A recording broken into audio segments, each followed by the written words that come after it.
Welcome to Burlap Teachers. Enjoy the video. You start by opening Roblox Studio and loading the place you want to change. This is essential because spawn protection is controlled per place. Once the place is open, make sure Explorer and Properties are visible so you can edit services and objects. Next, save a backup version to avoid losing work if something breaks.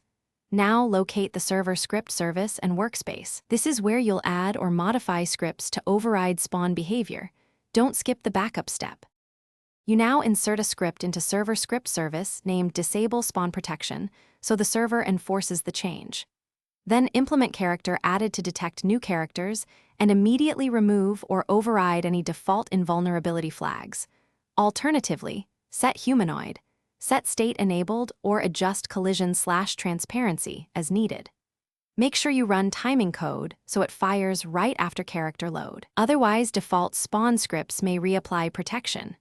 Once done, test with multiple players to confirm the server-side script removes the protective window. You finish by thoroughly testing.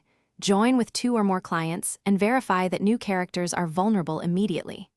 If spawn protection still appears, inspect other scripts in Starter Player, Starter Character scripts, or plugins that might reapply invulnerability.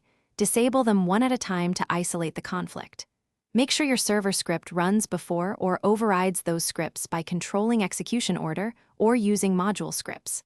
Finally, add print statements or warn messages to log lifecycle events so you can quickly identify and fix remaining issues. Thanks for watching. Consider subscribing if this video helped you.